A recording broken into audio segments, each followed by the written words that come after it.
J'ai toujours été intéressé par le sumo, depuis très jeune en fait. J'ai toujours intéressé aux arts martiaux en général. Et au début, j'ai pris contact avec le sumo en lisant des magazines spécialisés comme Karaté Bushido par exemple. Puis ensuite, via Eurosport qui retransmettait les grands tournois de sumo japonais. Donc là, en regardant les combats et en apprenant un peu plus sur la discipline, j'ai commencé à me passionner. Puis ensuite, j'ai continué avec Internet, bien sûr. Voilà. Qu'est-ce qui Puis vous attirait? en étant lutteur, ce qui m'attirait, c'était de voir une autre forme de lutte que les luttes olympiques, quoi. Puis ce qui me plaisait aussi, c'était l'absence de catégorie de poids. Donc ça, je trouve ça formidable qu'un lutteur de 95 kilos, 100 kilos, puisse faire face à un lutteur qui en fait 150 ou 180, quoi, je veux dire. Donc il n'y a pas de catégorie de poids. Et je trouve ça vraiment fort, quoi. C'était le côté rituel aussi, religieux? Oui, bien sûr, parce que dans le sumo professionnel japonais, le sumo traditionnel, donc la religion shintoïste est très liée au sumo et il y a tout un cérémonial qui va avec les combats et qui donne beaucoup de cachet à cette discipline. Par exemple, les arbitres qui font office de prêtres shinto, les costumes traditionnels, les annonceurs, les sponsors. Le doyo, le doyo, c'est le ring dans lequel combattent les sumotori, les rikishi japonais, qui est fait complètement à la main avec des outils très anciens et qui est une merveille de réalisation. Donc les combattants, les entraîneurs, mais aussi tout le cérémonial qui va avec, rend cette discipline passionnante. Une fois qu'on a passé le cap du physique, quoi, parce que pour beaucoup de personnes, le sumo est une discipline réservée à des personnes obèses, quoi. Et ce n'est pas du tout le cas, alors que ce sont des athlètes, de véritables athlètes, quoi. Et alors, vous, les compétitions auxquelles vous participez, quelles sont les différences avec ces images qu'on a en tête du sumo traditionnel?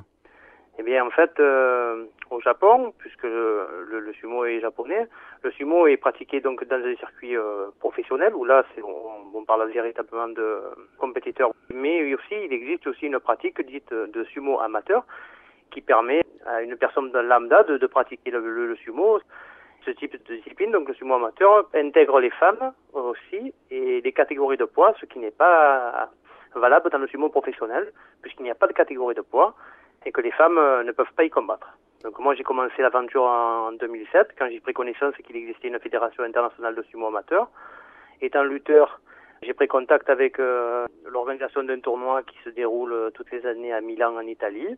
Et puis j'ai décidé de passer le cap, de me présenter et de combattre dans ma catégorie, les moins de 85 kilos, parce qu'en fait, il y a 4 catégories, moins de 85 kilos, moins de 115 kilos, plus de 115 kilos, et la catégorie que j'appelle reine, moi, c'est toute catégorie où là, un lutteur léger peut affronter un lutteur très lourd, voilà. Mais on retrouve tout de même les grands traits de ce qui fait le sumo traditionnel? Oui, on combat exactement dans les mêmes règles, c'est-à-dire que le cercle fait 4,55 m comme chez les professionnels. Bon, nous avons des catégories de poids qu'eux n'ont pas.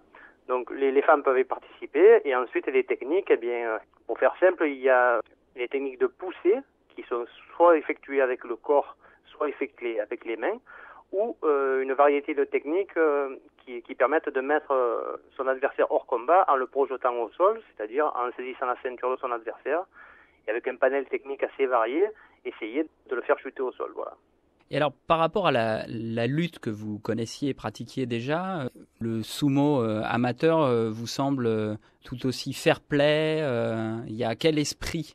Mais il y a un esprit similaire à la lutte, c'est-à-dire que en sumo, on ne manifeste ni sa joie ni sa peine par respect pour l'adversaire, c'est-à-dire que si je remporte un combat, ben je vais pas lever les bras ou montrer quelques signes d'arrogance. Par respect pour mon adversaire, car il s'est incliné, lui fera de même si c'est moi qui suis perdant. Il y a du respect, comme souvent dans les sports de combat, puisque quand même ça reste du combat et que personne n'est à l'abri d'un mauvais coup, d'une mauvaise projection, et donc il y a toujours un risque de se blesser, de se faire mal. Donc on est tous conscients de ce risque. Il y a beaucoup de respect entre les lutteurs. Dans le cercle, nous combattons, c'est chacun pour soi, mais à l'extérieur, il y a quand même une fraternité entre les lutteurs, parce que bon, nous savons tous que nous pouvons tous passer par la victoire, mais aussi par la défaite, voilà. Donc il y a une très très bonne mentalité. Et c'est toujours un plaisir de combattre, même s'il m'arrive de rentrer à la maison avec des vertèbres déplacées ou si j'ai reçu des chocs de tête ou d'autres techniques qui m'ont été portées que j'ai dû encaisser. Une fois la douleur disparue, ça reste toujours un plaisir de prendre part à ces tournois. Voilà. Selon vous, on peut dire que c'est un sport violent ?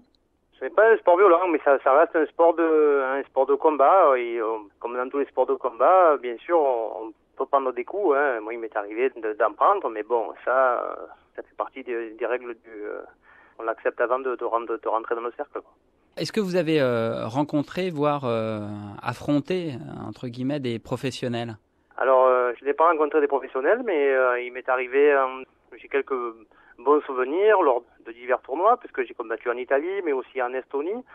Et en Italie, j'ai rencontré dans ma catégorie Ole Overbosch, qui était un combattant des Pays-Bas et qui était champion d'Europe en titre. Donc lors de mon troisième combat, je suis tombé contre lui. Donc ça a été quand même un honneur pour moi de combattre le champion hollandais, quoi.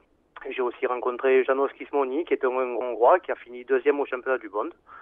Je me suis incliné contre lui, il était beaucoup plus fort que moi, mais ça reste un grand souvenir parce que monter une pointure de sa discipline, c'est toujours faire face, se montrer vaillant, essayer de le faire manœuvrer le plus possible, même si on perd à la fin du combat, ça reste toujours un grand souvenir, quoi, parce que bon, il faut faire face, hein, surtout quand on a affaire à des champions reconnus.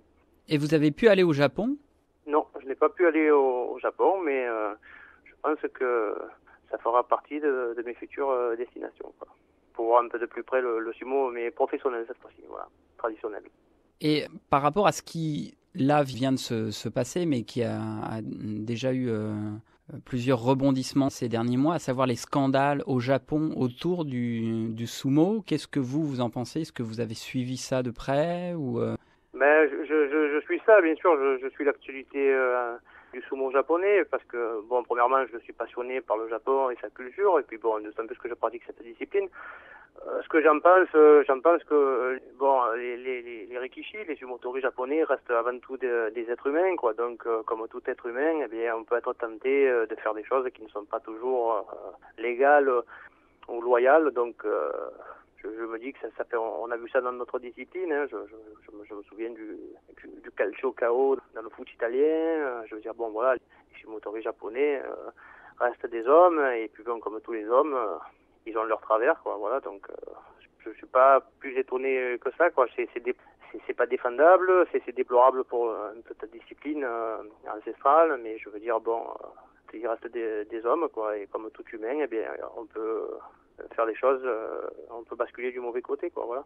Vous pensez qu'ils ont trop de pression sur les épaules, peut-être économique, médiatique Oui, ils ont une certaine pression, notamment dans le système des classements. Quand on parle de la division Juryo et de la division Makuuchi, qui sont les deux divisions reines du sumo, les lutteurs, pour y arriver, s'entraînent pendant des années. Certains n'y arrivent pas, donc ceux qui y sont cherchent absolument à se maintenir.